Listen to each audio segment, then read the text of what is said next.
Hello friends, MS aari work क्लासेसमध्ये तुमचं मनापासून स्वागत आहे. अगोदरच्या व्हिडिओमध्ये आपण रिंग नॉट आणि फ्रेंच नॉट पाहिल्या होत्या. या व्हिडिओमध्ये आता लॉंग फ्रेंच नॉट पाहणार आहोत. सगळ्यात अगोदर धागा वर काढायचा, जो की आपण डोलीचा लावून घेतलेला आहे. तो धागा वर आला, जशी फ्रेंच नॉटला आपण पकडलं होतं सेम तसंच पकडायचे. पण आता इथं 2 लाईन मार्किंग केल्या आहेत. आता ही जी वरची लाईन आहे तिथे हात पकडायचा आहे तुम्हाला, डावा हात, आणि तिथून पुढे 2 वेळेस रोल करायचे. एवढा डिस्टन्स सोडला, परत 2 वेळेस रोल केलं, निडल खाली टाकायची आणि पूर्ण निडल खाली ओढून घ्यायची, जेणेकरून इथं लॉंगमध्ये फ्रेंच नॉट तयार होते. लॉंग म्हणजेच आतमधला डिस्टन्स सोडायचा आणि पुढच्या बाजूला फ्रेंच नॉट रेडी होते. सेम आता वरती घेतली तेच इकडे कंटिन्यू करायचं आहे. धागा वर आला, वरती जी लाईन मार्किंग केली आहे तिथे पकडायचं, म्हणजे तेवढा डिस्टन्स अगोदर सोडून द्यायचं आणि त्याच्यानंतर परत फ्रेंच नॉट रेडी. धागा पूर्ण खेचून घ्यायचा. हेच पुढे कंटिन्यू करायचे प्रत्येक वेळेला.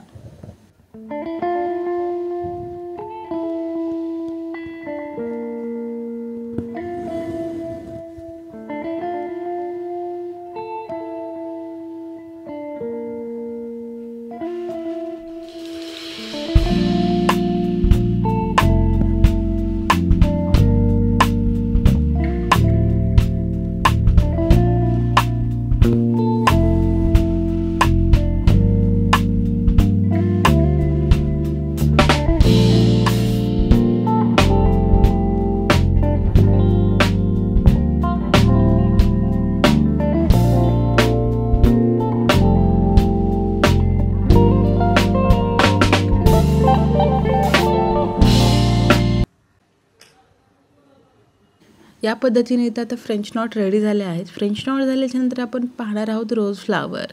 रोज फ्लावरसाठी इथे सर्कल ड्रॉइंग करायचं. तर सर्कल तुम्ही असं कॉईनने वगैरे घेऊ शकता किंवा अंदाजे घेतला तरी चालते, काही अडचण नाही.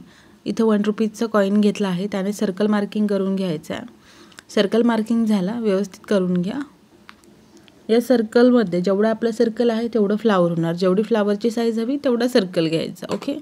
आता इथं सेंटरमध्ये पॉईंट मार्किंग करायचं. सेंटरमध्ये पॉईंट मार्किंग केला, बरोबर तिथून सेम डिस्टन्सवर 5 लाईन ड्रॉ करायच्या आहेत. 5 लाईन्स ड्रॉ करायच्या आहेत. या लाईन ड्रॉ करून घेतला.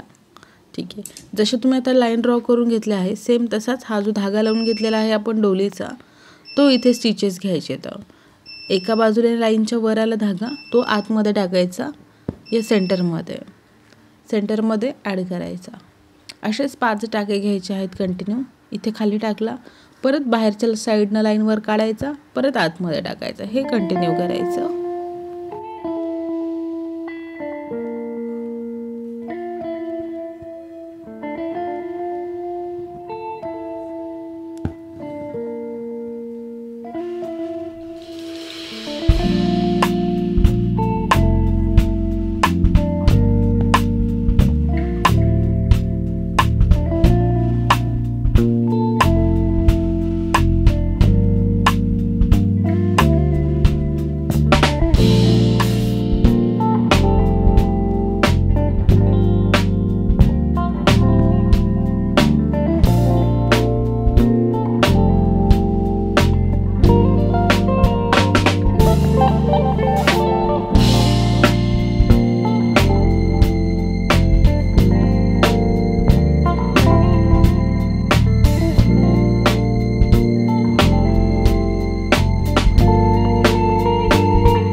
पाच लाईन करून झाल्याच्या नंतर कुठल्याही एका लाईनपासून धागा वर काढायचा, एकदम जवळ काढायचा आहे. वर आला धागा वर आल्याच्या नंतर एक लाईन, आता इथं आपण राईट साईडनं स्टार्ट करणार आहोत. एक लाईन स्किप केली, सेकंड लाईनच्या खालून, फॅब्रिकच्या खाली नाही, लाईनच्या खालून धागा ओढून घ्यायचा आहे.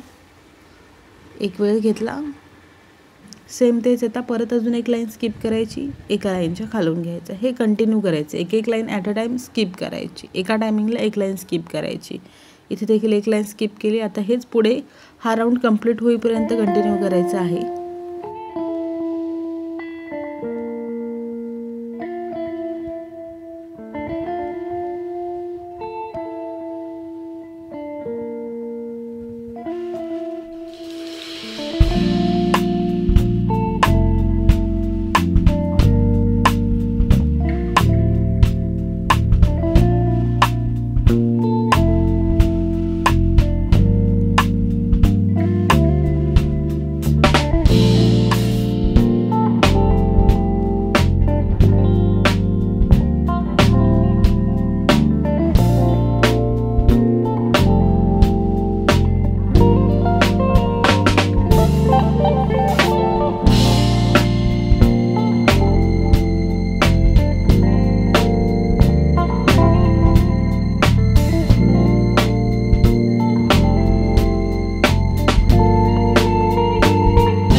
इथे आता लास्टपर्यंत हेच कंटिन्यू केलं. जिथे तुमचा धागा कंप्लीट झाला आहे तिथून धागा खालच्या बाजूला टाकायचा. खालच्या बाजूला टाकला फ्लावरच्या खालच्या साईडला टाकल्याच्या नंतर आता आपण याची बॅक साईडला नॉट कशी द्यायची हे देखील पाहणार आहोत. अगोदरच्या व्हिडिओजमध्ये नव्हतं पाहिलं, त्यासाठी इथे पाहू. जिथे तुमची नॉट दिली आहे त्या बाजूचा एक धागा होता, तर त्याचं काय करायचं, पार्टेशन करायचं. एका धाग्यापासून 2 धागे आणि जी आपण नॉर्मली नॉट देतो तीच नॉट इथे कवर करायची आहे. 3 वेळा नॉट द्यायची. 3 वेळा नॉट दिल्याच्यानंतर एक्स्ट्राचा धागा कट करायचा आणि त्याच्यावरती ग्लू लावून घ्यायचा. ग्लू लावल्यामुळे काय होतं, आपला जो धागा आहे तो व्यवस्थितपणे सेट होतो. इथे पाहू शकता व्यवस्थित सेट झाला. हे झालं आपलं फ्लावर रेडी. इथे फ्लावर रेडी झाला आहे. याच्यानंतर आपण लीफ पाहणार आहोत, जे की सेकंड व्हिडिओमध्ये असतील. तोपर्यंत व्हिडिओ कसा वाटला कमेंट करून नक्की सांगा. लाईक करा, शेअर करा आणि सबस्क्राईब करा. Thank you for watching this video. Bye all of you.